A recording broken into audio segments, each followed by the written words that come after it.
بتاؤ وہ چپ کہاں ہے اور کس کے کہنے پر تم نے یہ کیا ہے؟ اس کا لہجہ کسی بھی قسم کے جذبات سے عاری تھا۔ ہاں، آواز کا سردپن رومیزا کے رنگوٹے ضرور کھڑے کر گیا تھا۔ میں کچھ نہیں جانتی، میرا یقین کریں، میرے پاس کوئی چپ نہیں ہے، وہ گڑگڑائی۔ برہان کی موجودگی اس کی سانس روک رہی تھی، جبکہ رومیسا کا جواب برہان کو ضرور طیش زدہ کر رہا تھا۔ وہ جانتا تھا رومیسا جیسی ڈرپوک لڑکی اکیلی کچھ نہیں کر سکتی، ضرور اس کے ساتھ کوئی اور شخص ملوث تھا، مگر اب رومیسا کی نفی والی یہ تکرار اس کے طیش میں اضافہ کر رہی تھی۔ مجھے میرے سوالوں کا جواب دو لڑکی، بالکل سچ جواب، میں مزید کچھ نہیں سنوں گا۔ اس نے اب جیب سے پسٹل نکال کر اپنے ہاتھ میں تھام لی، جبکہ اسے دیکھ کر رومیسا کا رنگ لٹھے کی مانند سفید ہوا تھا، آنکھیں بے ساختہ ساکت ہوئی تھیں۔ میرا یقین کریں پلیز، میں کچھ نہیں، مجھے صرف سچ سننا ہے۔ وہ ایک بار پھر اپنی بات دہرانے لگی تھی، مگر برہان کی سخت آواز نے اس کی بات مکمل نہ ہونے دی تھی۔ تمہیں کیا لگتا ہے اپنی طرف سے یہ معصومیت کا ناٹک کرو گی اور میں تمہاری باتوں میں آ جاؤں گا؟ نہیں، ایسا ہرگز نہیں ہوگا۔ وہ جلاد شخص جھٹکے سے رومیسا کے بال مٹھی میں دبوچ کر اس کا چہرہ اپنے قریب کرتے گھرایا۔ اب اگر تمہاری زبان سے سچ نہ نکلا تو تم اگلی سانس لینا بھول جاؤ گی، کہتے ساتھ ہی برہان نے اس کی کن پٹی کو پسٹل سے مسلا۔ موت کو سامنے دیکھ رومیسا کی آنکھیں خوف سے پھیل گئی تھیں۔ پلیز مجھے مت ماریں، اس نے کانپتے ہونٹوں سے کہا تھا۔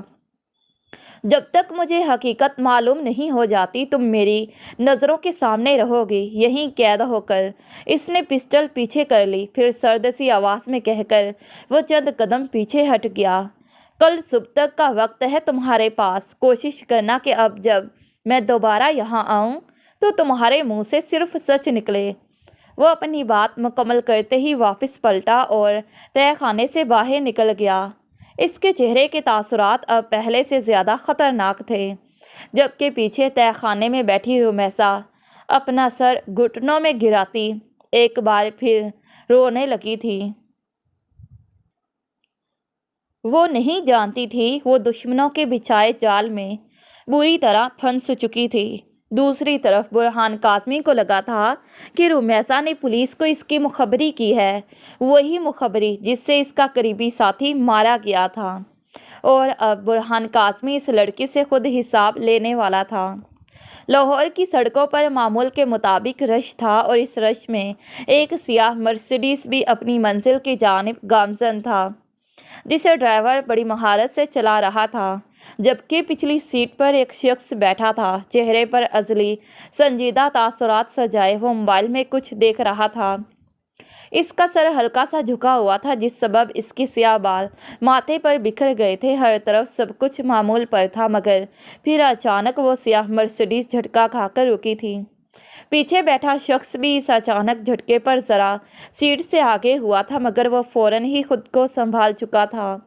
اب وہ سر اوپر کیے ڈرائیور کو دیکھ رہا تھا، جو خود بھی حواس باختہ ہو چکا تھا۔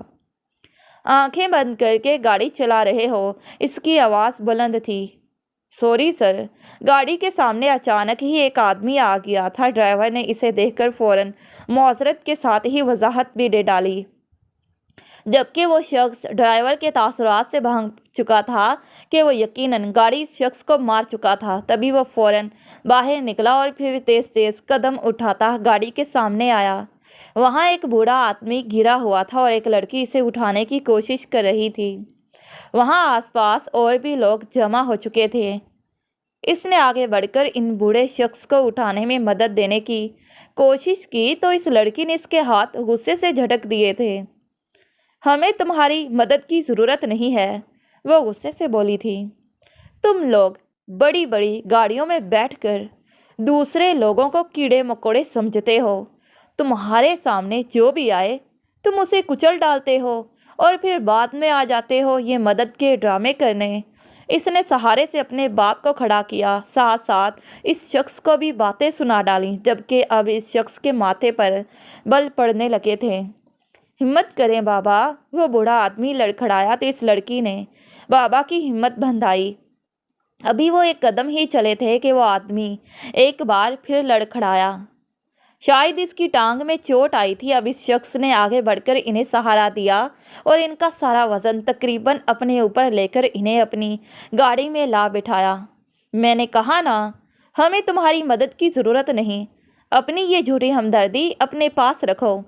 اس نے غصے سے اپنی انگلی کھڑی کی، جسے اگلے ہی لمحے وہ شخص اپنے ہاتھ سے پکڑ چکا تھا، جبکہ دوسرے ہاتھ سے اس نے اپنی آنکھوں پر لگا سیاہ چشمہ اتار دیا۔ سبز آنکھیں ان سرمئی آنکھوں سے ٹکرائیں۔ جتنی اس کی جان لیوا سبز آنکھوں میں بے رحمی اور سرد مہری تھی، تو دوسری طرف سرمئی آنکھوں میں اس کے لیے اتنی ہی بیزاریت اور خفگی ظاہر ہو رہی تھی۔ اب اگر تمہاری آواز نکلی تو میں اسے ہمیشہ کے لیے بند کر دوں گا۔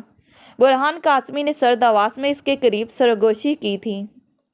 رومیزہ اپنی جگہ ساکت ہوئی۔ یہ شخص تو صرف آواز سے ہی دوسرے بندے کی جان لے سکنے کی اہلیت رکھتا تھا۔ اب آ کر گاڑی میں بیٹھو۔ وہ وہیں بت بن کر کھڑی رہی تو برہان نے ایک بار پھر اسے مخاطب کیا۔ وہ بری طرح بوکھلائی، پھر مڑ کر دیکھا تو بابا گاڑی میں سیٹ سے پشت ٹکائے بیٹھے تھے۔ ان کے چہرے پر درد کے تاثرات تھے۔ وہ تیزی سے آگے بڑھی اور پھر ان کے ساتھ ہی بیک سیٹ پر بیٹھ گئی، جبکہ برہان قاسمی خود آگے بیٹھا تھا۔ رومیزہ کے بیٹھتے ہی ڈرائیور نے گاڑی آگے بڑھا دی تھی۔ یہ ایک پرائیویٹ ہسپتال کے کمرے کا منظر تھا، جس میں ہر وہ آسائش تھی جو ایک اچھے پرائیویٹ ہسپتال کا خاصہ ہوتی ہے۔ کمرے میں دائیں طرف لگے نرم بستر پر قادر صاحب لیٹے تھے۔ ان کی ٹانگ پر چوٹ آئی تھی، مگر شکر تھا کہ فریکچر نہیں ہوا تھا۔ وہ دوائیوں کے زیر اثر سو رہے تھے اور اب ان کے تاثرات بھی پرسکون تھے، جبکہ کمرے میں بائیں طرف دیوار کے پاس رکھے صوفوں میں سے ایک پر رومیسا بیٹھی تھی اور اس کے سامنے دوسرے صوفے پر برہان قاسمی بیٹھا تھا۔ اس ہسپتال کا تمام خرچہ اس نے اٹھایا تھا، جبکہ اس کے پاس دائیں طرف سفیر کھڑا تھا، جو اس کا خاص آدمی تھا۔ وہ کچھ دیر پہلے ہی یہاں آیا تھا۔ آپ کچھ کہنا چاہتی ہیں؟ برہان کی نظریں بظاہر تو موبائل پر جمی تھی، مگر وہ رومیزہ کی بے چینی بھانپ گیا تھا۔ تبھی اس نے سر اٹھائے بغیر اس سے مخاطب کیا تھا۔ جی، وہ میں اس سے الفاظ نہ بن پائے تھے۔ تھوڑی دیر پہلے تک تو آپ کی زبان بالکل ٹھیک تھی، یہ اچانک اسے کیا ہو گیا؟ اب برہان نے اپنی نگاہیں اٹھا کر براہ راست اسے دیکھا تھا۔ رومیزہ نے پہلے اسے ناسمجھی سے دیکھا اور جب چند لحظے بعد اس کی بات کا مفہوم سمجھ آیا تو وہ خجالت سے سرخ پڑی۔ وہ یقیناً اس کے ہکلانے پر چوٹ کر رہا تھا۔ میں اپنے رویے پر شرمندہ ہوں۔ اسے یہ دکھانے کو کہ اس کی زبان بالکل ٹھیک ہے، وہ اب بنا رکے بولی تھی۔ اس وقت بابا کو اس حالت میں دیکھ کر میں حواس باختہ ہو گئی تھی اور مجھے سمجھ ہی نہیں آیا کہ میں کیا بولے جا رہی ہوں۔ سر جھکائے اس نے اپنی غلطی کا اعتراف کیا۔ اس کی آواز نرم اور پیاری تھی، اتنی پیاری کہ وہ انسان پہروں اسے بنا تھکے سن سکتا تھا۔ میں نے آپ پر غصہ کیا، حالانکہ آپ تو میری مدد کر رہے تھے۔ I'm sorry۔ اس نے اب سر اوپر کرتے ہوئے برہان قاسمی کو دیکھا، مگر اس کے تاثرات تو ایسے تھے جیسے اسے رومیزہ کی آواز سنائی دے ہی نہیں رہی۔ واقعی کچھ ایسا ہی تھا۔ برہان کو تو صرف اس کے ہلتے لب نظر آ رہے تھے۔ وہ کیا کر رہی تھی یہ تو اسے سنائی ہی نہیں دیا تھا۔ آپ میری بات سن رہے ہیں؟ رومیزہ نے اب نروس ہوتے ہوئے اس کے سامنے اپنا ہاتھ لہرایا۔ جی، اٹس اوکے۔ برہان نے دونوں ہاتھ چہرے پر پھیرے اور اپنے حواس سنبھالے۔ سامنے بیٹھی معصوم سی لڑکی آج اسے حال سے بیگانہ کر رہی تھی۔ تبھی اس نے اپنی آنکھیں ایک لحظے کو بند کیں اور پھر کھول دی۔ ایسے وہ خود کو پرسکون کرتا تھا۔ کچھ دیر تک انہیں ڈسچارج مل جائے گا، تب تک سفیر یہاں رکے گا۔ برہان نے اپنی بات کہی، پھر صوفے سے اٹھ کھڑا ہوا۔ رومیزہ بھی اس کی تقلید میں کھڑی ہوئی۔ اس کے ہاتھ پر بھی سفید پٹی بندھی ہوئی تھی، کیونکہ سڑک پر گرنے سے اس کے ہاتھ پر بھی رگڑ آئی تھی۔ میں اب چلتا ہوں، خدا حافظ۔ الوداعی کلمات کہتے ہی وہ لمبے لمبے ڈگ بھرتا وہاں سے باہر نکل گیا اور پیچھے رمیسا نے حیرت سے اس کی پشت دیکھی۔ وہ نہیں جانتی تھی کہ وہ شخص اپنے شور مچاتے دل کی آوازوں سے بھاگا تھا۔ وہ اپنے دل سے ڈر کر بھاگا تھا جو آج اس لڑکی کی موجودگی میں نرم ہوا تھا۔ سفیر بھی برہان کاظمی کے پیچھے ہی باہر نکل گیا تھا۔ چند گھنٹوں بعد قادر صاحب کو ہسپتال سے چھٹی مل گئی تو رمیسا نے ان کی ساری دوائیاں اور باقی سامان سمیٹا۔ پھر سفیر نے برہان کاظمی کے حکم کے مطابق انہیں گھر چھوڑ دیا تھا۔ اس دوران رمیسا نے غور ہی نہ کیا تھا کہ وہ بے دھیانی میں میز پر رکھا برہان کاظمی کا موبائل بھی دوائیوں کے ساتھ لے آئی تھی۔ اگلے دن وہ بابا کے لیے پرہیزی کھانا تیار کر رہی تھی جب بیرونی دروازے پر دستک ہوئی تھی۔ وہ گیلے ہاتھ دوپٹے سے صاف کرتے ہوئے دروازے کی طرف بڑھی۔ ان کا گھر چھوٹا سا ہی تھا۔ پیچھے 2 کمرے تھے اور ان کے آگے دائیں طرف کچن جبکہ بائیں طرف کے حصے پر برآمدہ تھا۔ اس سے آگے چھوٹا سا صحن اور پھر بیرونی دروازہ۔ اس کے پہنچنے تک دروازے پر ایک بار پھر دستک ہو چکی تھی۔ کون؟ اس نے قریب آ کر آواز دی۔ میں ہوں سفیر، کچھ سامان لایا ہوں۔ سفیر کی آواز پر اس نے دروازہ کھول دیا تھا۔ وہ ایک طرف ہوئی تو سفیر اندر بڑھ آیا۔ اس کے ہاتھ میں پھل تھے جنہیں آتے ہی اس نے رمیسا کے سامنے کر دیا۔ ان کی کیا ضرورت تھی بھائی؟ رمیسا نے تعصب سے اتنے سارے پھلوں کو دیکھا۔ ارے ضرورت کیوں نہیں تھی، اور یہ سر کا آرڈر بھی تھا، ان کی نفی تو نہیں کی جا سکتی۔ سفیر نے آگے بڑھ کر وہ شوپر برآمدے میں رکھی چارپائی پر رکھ دیے۔ انکل کس کمرے میں ہیں؟ پھر اس نے رخ موڑ کر رمیسا سے سوال کیا تو اس نے دائیں طرف بنے کمرے کی طرف اشارہ کر دیا۔ جی آپ چلیں بابا کے پاس، میں چائے بنا کر لاتی ہوں۔ وہ وہیں سے کچن کی طرف پلٹ گئی جبکہ سفیر اندر کمرے کی جانب بڑھ گیا۔ سفیر کل بھی انہیں چھوڑنے آیا تھا اور اس کے رویے میں اتنی نرمی اور شفقت تھی کہ رمیسا کو اس سے کوئی خوف محسوس نہ ہوا تھا۔ اور ویسے بھی جس کا مالک اتنا اچھا ہو وہ ملازم بھی اخلاق و کردار کے اچھے ہی ہوں گے۔ بس یہی وہ سوچ تھی جس نے رمیسا کو پرسکون کر دیا تھا۔ کچھ دیر بعد رمیسا کمرے میں آئی تھی۔ اس کے ہاتھ میں برہان کاظمی کا موبائل تھا جو وہ کل بے دھیانی میں اپنے ساتھ لے آئی تھی۔ آپ کے سر کا فون کل ہسپتال میں رہ گیا تھا اور میں غلطی سے اسے اپنے ساتھ لے آئی۔ اس نے آتے ہی وہ فون سفیر کی طرف بڑھایا۔ آواز آہستہ ہی رکھی کیونکہ بابا سو رہے تھے۔ آپ یہ اپنے سر کو لٹا دیجیے گا، میں چولہے پر چائے رکھ آئی تھی، اسے دیکھ لوں۔ اسے کچھ بھی کہنے کا موقع دیے بغیر رمیسا نے وہ فون سفیر کے ہاتھ میں پکڑایا اور واپس پلٹ گئی۔ سفیر نے اس فون کو اپنی نظروں کے سامنے کیا۔ وہ عام سا چھوٹا بٹنوں والا موبائل تھا، بالکل عام سا موبائل کہ اسے برہان کاظمی سے منسوب کرنا ہی اس کی توہین تھی۔ مگر سفیر نے کندھے اچکاتے ہوئے وہ فون ساتھ رکھی چھوٹی میز پر رکھ دیا۔ چند لمحوں بعد رمیسا واپس آئی تھی۔ اب اس کے ہاتھ میں ایک چھوٹا ٹرے تھا جس میں چائے کے کپ کے ساتھ کچھ سنیکس تھے۔ بابا بھی اب اٹھ چکے تھے اور سفیر ان کے ساتھ باتیں کر رہا تھا۔ وہ ٹرے سفیر کے ساتھ رکھی میز پر رکھنے کے بعد سامنے رکھی چارپائی پر ٹک گئی۔ بہنا یہ موبائل آپ خود ہی سر کے حوالے کر دینا۔ ایسے ہی باتوں میں برہان کاظمی کا ذکر ہوا تو سفیر نے بھی جھٹ رمیسا کی توجہ اس جانب دلوائی۔ آپ دے دیں گے تو گناہ نہیں ہوگا، وہ جواباً ہلکے پھلکے انداز میں مسکرائی۔ لیکن اگر آپ دے دیں گی تو شاید ثواب مل جائے۔ سفیر نے بھی اسی انداز میں جواب دیا اور ترچھا سا مسکرایا۔ کیا مطلب؟ رمیسا نے اسے ناسمجھی سے دیکھا۔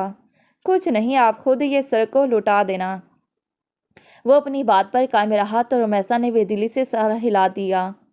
سفیر کچھ دیر ان کے پاس بیٹھا رہا اور پھر جب شام کے سائے گہرے ہونے لگے تب وہ واپس چلا گیا تھا۔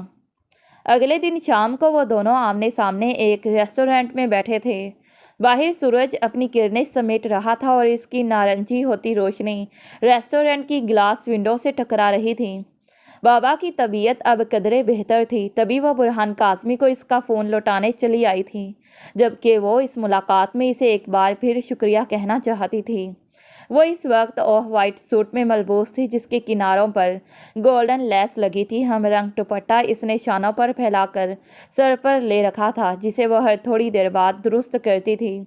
وہ تھوڑی نروس بھی تھی کہ ایسے ریسٹورنٹ میں بیٹھنا اس کے لیے نیا تجربہ تھا، جبکہ برہان کاظمی بھی سفید شرٹ کے ساتھ سیاہ پینٹ میں ملبوس تھا۔ سیاہ کوٹ پیچھے کرسی کی پشت پر رکھا تھا۔ اس نے شرٹ کی آستین کونیوں تک فولڈ کر رکھی تھی، بال ہمیشہ کی طرح ماتھے پر بکھرے تھے۔ یہ آپ کا فون، اس دن آپ ہسپتال میں ہی بھول گئے تھے۔ رمیسا نے اپنے پرس سے وہ فون نکال کر سامنے میز پر رکھا۔ وہ عام سا موبائل تھا، مگر اسے دیکھ کر ایک پل کے لیے برہان کاظمی کے تاثرات بدلے۔ وہ اتنی بڑی غلطی کیسے کر گیا تھا؟ اوہ تھینک یو سو مچ۔ برہان نے فون اٹھا کر اپنی جیب میں ڈال لیا۔ آپ نے ہماری اتنی مدد کی، اس کے لیے شکریہ۔ اب رمیسا نے اگلی بات کی۔ کام آن، اس پر شکریہ کہنے کی ضرورت نہیں، اس نے جواباً سر جھٹکا۔ تبھی ویٹر ان کا آرڈر لے آیا تو وہ دونوں خاموش ہو گئے۔ اب آپ کے بابا کی طبیعت کیسی ہے؟ برہان نے کافی کا گھونٹ حلق سے اتارنے کے ساتھ ہی بات آگے بڑھائی تھی۔ ٹھیک ہے الحمدللہ، میرے پاس ان کے علاوہ کوئی نہیں۔ تبھی میں اس دن جذبات میں زیادہ ہائپر ہو گئی تھی۔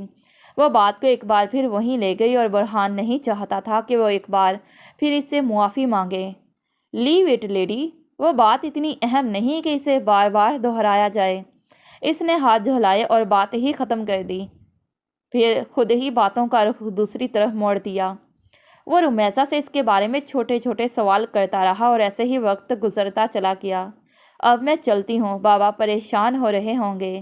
اس نے باہر پھیلتی شام کو دیکھا تو اٹھ کھڑی ہوئی۔ برہان کاظمی بھی اس کے ساتھ ہی اٹھا تھا۔ پھر الوداعی کلمات ادا کرنے کے بعد وہ پلٹ گئی تھی اور برہان اسے دیکھتا رہا تھا، یہاں تک کہ وہ منظر سے اوجھل ہو گئی۔ رمیسا کے جانے کے بعد برہان کاظمی پلٹ کر کرسی سے اپنا کوٹ اٹھا رہا تھا جب سفیر تیز تیز قدم اٹھاتا اس کے قریب آیا تھا۔ اس کے چہرے پر پریشانی تھی۔ کیا ہوا سفیر؟ اسے پریشان دیکھ کر برہان کاظمی نے سوال کیا تھا۔ سر، وہ سفیر کی اپنی جان حلق میں اٹکی ہوئی تھی اور اسے الفاظ نہیں مل رہے تھے کہ وہ کیسے برہان کاظمی کو اس کے بارے میں بتائے۔ تمہیں کب سے یہ بیماری ہونے لگی؟ ایک ہی جملے میں بتاؤ کیا ہوا ہے۔ برہان نے اب اسے کوفت سے دیکھا۔ سر، پولیس نے گودام پر چھاپا مارا ہے۔ اور یاقوت؟ وہ کہتے کہتے رکا اور برہان کو دیکھنے لگا جس کی آنکھیں لمحے میں سرخ ہوئی تھیں۔ یاقوت کو کیا ہوا ہے؟ وہ بولا تو اس کی آواز سرد تھی۔